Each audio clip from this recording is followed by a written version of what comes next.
சிறிய விளம்பர இடைவேளைக்கு பிறகு கனவுநாயகன் கலாமின் நினைவேளைகளை தொடர்ந்து சுமந்து செல்லலாம்.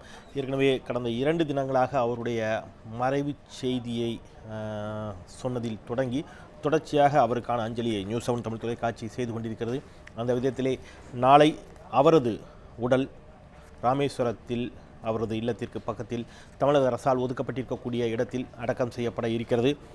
நாளை அதில் பல்வேறு முக்கிய ஆளுமைகளும் பிரதமர் உள்ளிட்ட முக்கிய ஆளுமைகள் அதில் கலந்து கொள்ள இருக்கிறார்கள். அதற்கான ஏற்பாடுகள் ராமேஸ்வரத்தில் செய்து கொண்டிருக்கப்படுகிறது.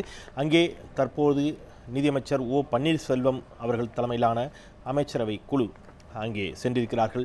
ராமேஸ்வரத்தில் கலாம் இல்லத்தில் அவர்கள் இப்பொழுது இருக்கிறார்கள். நாம் அது தொடர்பான காட்சிகளையும் இன்னும் சில நிமிடங்களில் பார்க்கலாம். நாம் மீண்டும் மாணவர்களோடு கலந்துரையாடலாம்.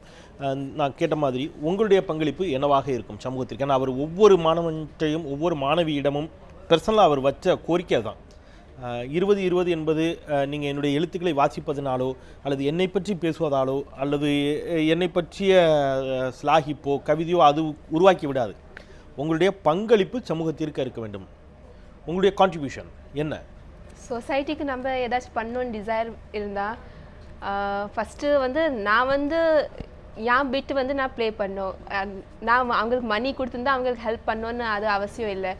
நான் அவங்களுக்கு ஏதாச்சும் பெருசு செஞ்சு இந்த ஹெல்ப் பண்ணோன்னு அவசியம் இல்லை. சும்மா ஒன் நீடி பர்சனுக்கு நான் ஏதாச்சும் ஹெல்ப் பண்ணால் அது ஒரு பிஸ்கெட் பேக்கெட்டாக இருக்கட்டும். இப்போது குழந்தைங்க உட்காந்து இருக்காவ புவர் பீப்புள், நான் அவங்களுக்கு 100 rupees நோட் கொடுக்கணும், 10 rupees நோட் கொடுக்கணும்னு அவசியம் இல்லை. நான் ஒரு 5 ரூபா பார்லேஜி பிஸ்கெட் அவங்களுக்கு கொடுத்தா கூட போதும். என் ஃப்ரெண்டு இருக்கா, என் ஃப்ரெண்டு கிட்ட சும்மா ஒரு ஸ்மைல் கொடுத்தாலே போதும். அந்த smile maybe she needs that smile the most because அவள் ட்ரபிளாக இருக்கா. அந்த ஸ்மைல்னா அவளுக்கு கொடுத்தாலே அவளுக்கு உள்ள கொஞ்சம் சாட்டிஸ்ஃபேக்ஷன், கொஞ்சம் ரிலாக்ஸேஷன் இருக்கும். அப்படியே சின்ன சின்ன விஷயத்தில் நம்ம ஈச் இண்டிவிஜுவல் சொசைட்டிக்கு ஹெல்ப் பண்ணால் தான் அவ்வளோவே போதும். That is the humanity that people expect and we should. உங்களுடைய துறை சார்ந்த கல்விக்கு பிறகு நான் ஒரு ஊடகம் சார்ந்து பணியாற்றுகிறேன். ஊடகத்தின் மூலமாக சமூக பணிங்கிறத நாங்கள் சில இடங்களில் செய்கிறோம். அந்த மாதிரி ஒவ்வொருத்தருக்கும் ஏதோ ஒரு இடத்துல சமூகத்தோடு பயன்படக்கூடிய பணிகளாக என்னுடைய பணிகள் இருக்கும். அது என்னுடைய கனவு. அதை கலாம் இவ்வாறு இருக்கணும்னு சொல்லிக்கிறாரு, அல்லது நான் இப்படி அவர் கனவு காணுங்கள்னு சொல்லிக்கிறார். என்னுடைய கனவு இதுதான். சமூகம் சார்ந்த என்னுடைய பணி இது. பணியை பற்றி அவர் சொன்னது எப்படின்னா, நீங்கள் உங்கள் பணியில் காதலிங்க, உங்கள் பணி துறையை காதலிக்காதீங்க, நீங்கள் கம்பெனி காதலிக்காங்க, உங்கள் ஜாபை காதலிங்க, ஓவர் டைம் பண்ணக்கூடாது அப்படின்னது. எப்போவுமே நான் 9 to 4 9 மணிக்கு கரெக்டாக இருக்கணும், 4 மணிக்கு கரெக்டாக வெளியே போயிடணும். அப்போ தான் உங்கள் பணி மேலே உங்களுக்கே ஒரு காதல் வரும். நீங்கள் கம்பெனிக்காக உழைச்சிங்கன்னா உங்கள் பணி உங்களை மதிக்காது, உங்கள் கம்பெனியும் உங்களை மதிக்காது. 4 மணிக்கு நீங்கள் வெளியே போனாலே உங்கள் வேலையெல்லாம் கரெக்டாக முடிச்சிருவீங்க. அப்படி தான் அவர் பணியை பற்றி அவர் சொன்னது. அப்படி அது ஓகே. நான் என்னுடைய கேள்வி என்பது, நீங்கள் படித்து முடித்து ஒரு பொறியாளராக வெளியில் வர போகிறீங்க. ஒரு நல்ல ஊதியத்துக்கு நீங்கள் ஏதோ ஒரு பெரிய நிறுவனத்தில் வேலைக்கு சேர போகிறீங்க, வீடு வாங்க போகிறீங்க, கார் வாங்க போகிறீங்க. அதெல்லாம் உங்களுடைய தனி மனித வாழ்க்கை சார்ந்த முன்னேற்றங்கள். சமூகத்திற்கு உங்களுடைய கல்வி அறிவை நீங்கள் எப்படி பயனுள்ளதாக அளிக்கப் போகிறீர்கள்? இப்போ அவங்க சொன்னாங்க, நான் கற்றுக்கிட்டதை அதை கற்றுக்கொள்ள வாய்ப்பில்லாதவர்களுக்கு நான் கடத்தி செல்வேன். அது அவங்களுடைய வார்த்தை. உங்களுடைய பங்களிப்பு சமூகத்திற்கு என்னவாக இருக்கும்? என்ன பார்த்தீங்கன்னா, கல்லூரி என்னோடய படிப்பு முடிச்சுக்கிட்டு ஊனமுற்றவர்களுக்கு ஏதாச்சும் புதுசாக கண்டுபிடிக்கணும். இப்போ ஊனமுற்றவர்களுக்கு அவங்களோட நிறைய இப்போ அவங்களுக்கே வந்திருக்குது. எனக்கு புதுசாக இது ரொம்ப யூஸ்ஃபுல்லாக இருக்கணும், அது கண்டுபிடிக்கணும்னு எனக்கு ஒரு தனி அப்படி ஒரு இண்டஸ்ட்ரி வைக்கணுன்ட்டு என்னோட கனவு இருக்குது. அது நிறைவேறும். இந்த மாற்றுத்திறனாளிகளுக்கான ஆய்வுகளில் மூலமாக அவர்களுக்கான பங்களிப்பு அந்த மாதிரி உங்களுடைய பங்களிப்பு? நான் எலக்ட்ரானிக்ஸ் அண்ட் கம்யூனிகேஷன் இன்ஜினியரிங் பிரான்ச்லேருந்து வந்துட்டுருக்கேன். ஸோ என்னுடைய ஜாப் ஒரு டெலிகம்யூனிகேஷன் சிஸ்டம்ஸில் ஒரு ஆண்டனா எஃபிஷியன்சியோ இல்லை அதை என்னோட பார்ட்டை மட்டும் நான் யூனிக்காக ஒரு எஃபிஷியன்ட் மேனராக என்னால் இவ்வளோ பெரிய டிவைஸை சின்னதாக மாற்ற முடியுது அப்படின்னா ஆட்டோமேட்டிக்காக காஸ்ட் கம்மியாகும். ஸோ அது கடைசியில் மக்களுக்கு தான் போய் சேரப்போகுது. ஸோ இந்த மாதிரி என்னோட வேலையை ரொம்ப இன்டெலிஜென்ட்டாக பக்குவமாக பண்ணேன் அப்படின்னா ஆட்டோமேட்டிக்காக அது சர்வீஸுக்கு தான் போகும். அல்டிமேட்டாக என்னென்ன ப்ராடக்ட்லாம் நாங்கள் டெவலப் பண்ணுறோமோ அது மக்கள் கைக்கு தான் போகுது. அதை குறைந்த வழியில் எப்படி பண்ணுவது, எவ்வளோ எஃபிஷியண்ட்டாக பண்ண வேண்டியது, என்னோட ரோலை நான் கரெக்டாக பண்ணேன்னா அது சாதிக்கலாம். வல்லரசு தேசம் அப்படிங்கிறது தான் இன்றைய இளைஞர்களுடைய வாயிலிருந்து வரக்கூடிய வார்த்தை. நேற்று ஒரு பள்ளி மாணவி நல்லரசும் சேர்த்தே சொன்னார். வல்லரசோ நல்லரசோ ஏதோ ஒன்று. உங்களுடைய இதில் ஒரு இந்தியா இப்படித்தான் இருக்கணும், 2020 இந்தியா அவர் இப்படி இருக்கணும்னு கனவு கண்டார். அப்படிங்கிறத அந்த கனவில் எதுவெல்லாம் இப்போ நிறைவடைந்திருக்கிறது, இன்னும் எதுவெல்லாம் நிறைவடைய வேண்டிய சூழலில் இருக்கிறது, அதை நோக்கிய பயணம் என்னவாக இருக்கும்? 2020 இந்தியா வந்து 2020 இந்தியா இவ்வாறு இருக்க வேண்டும் என்று அவர் கனவு கண்டார்.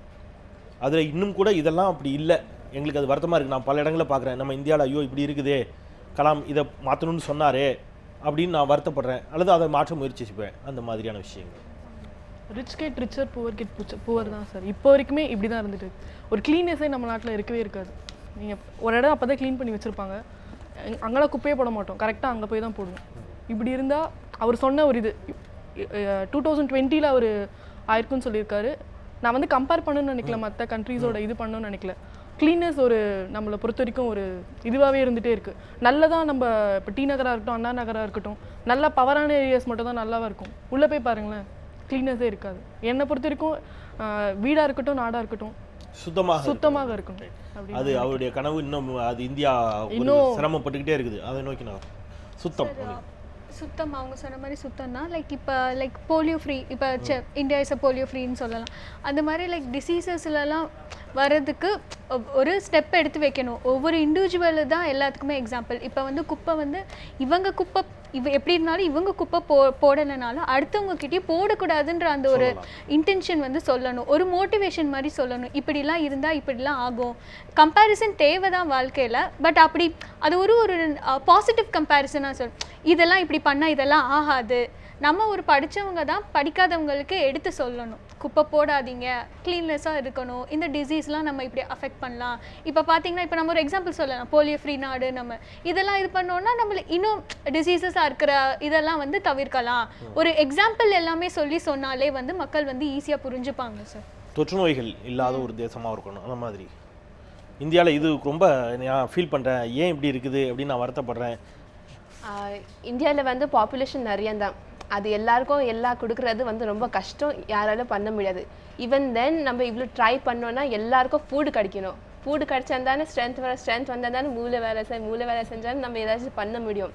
ஸோ எல்லாருக்கும் அது சின்ன குழந்தையான பெரியவங்க ஆனாலும் புவர் ஆர் ரிச் எல்லாருக்கும் ஈக்குவலாக ஃபுட் கிடைக்கணும். அது ஃபுட் கிடைச்சாலும் அந்த ஃபுட் குவாலிட்டி எவ்வளோ தூரத்துக்கு நல்லா இருக்குது, அதில் ஏதாச்சும் மிக்ஸ் பண்ணியிருக்காங்க கெமிக்கல்ஸாக, பெஸ்டிசைட்ஸ், அது குவாலிட்டியில் நம்ம நம்ப முடியல. ஏதாச்சும் வெஜிடபிள் வாங்குறோன்னா அது நம்ம நல்லா குவாலிட்டியாக நம்ப முடியல. So and food quality should increase as well as food should be available to all equally. அது அப்படி இருந்தால் எனக்கு ரொம்ப சாட்டிஸ்ஃபேக்ஷன், அது எல்லாருக்கும் நல்லா இருக்கும். நிச்சயமாக வளர் இளம் பருவத்து குழந்தைகளுக்கான ஆரோக்கியமான உணவுகள் ஒரு இந்திய தேசத்தை கட்டமைக்கணும். நீங்கள் அதை ஃபெர்டிசைட்ஸ் பற்றி சொன்னீங்க, பூச்சிக்கொல்லி அப்படின்னு சொல்லிக்கின்ற பொழுது நம்மாழ்வார் ஒரு விஷயம் சொல்லுவார், பூச்சிக்கொல்லி அல்ல, பூச்சிக்கொல்லின்னு சொல்கிறீங்க அப்படின்னா அதை பூச்சியை கொல்லணும். தட் மீன்ஸ் சரி அதை நீ சாப்பிடு அப்படின்னு சொன்னாராம். அப்போ நான் சாப்பிட்டா நானும் செத்து போவேன் அப்படின்னு சொல்லின போது, அப்போ நீ செத்து போவேன்னா அது என்ன ஃபெர்டிசைடு ஆர் பயோசைட், அது உயிர்கொல்லி. யார் சாப்பிட்டாலும் செத்து போவாங்க. அதை உண்டு வளர்கிற ஒரு தாவரம், அதை உண்டு வளர்கிற ஒரு பயிரை நாம் சாப்பிட்றோம் அப்படின்னு சொன்னால் நாம் எந்த அளவிற்கு ஆரோக்கியமாக இருப்போம் என்று நம்மாழ்வார் கேட்டார்னு சொல்லுவாங்க. விஞ்ஞான வளர்ச்சி ஒருபுறம், மறுபுறம் இந்த மாதிரியான வளர்ச்சியும் வேணும் அப்படிங்கிற ஒரு விஷயத்தை பதிவு பண்ணிக்கோங்க. பேசலாம் ஒரு சிறிய இடைவேளைக்கு பிறகு. இன்னும் அவருடைய கனவுகள் ஏராளம் ஏராளம் ஏராளம் இருந்து கொண்டே இருக்கின்றன. அத்துணையும் தூக்கி கடத்தி செல்ல முடியுமா என்பது தெரியவில்லை. முயற்சிப்போம், அவருடைய கனவுகளை தூக்கி செல்வோம் ஒரு சிறிய இடைவேளைக்கு பிறகு.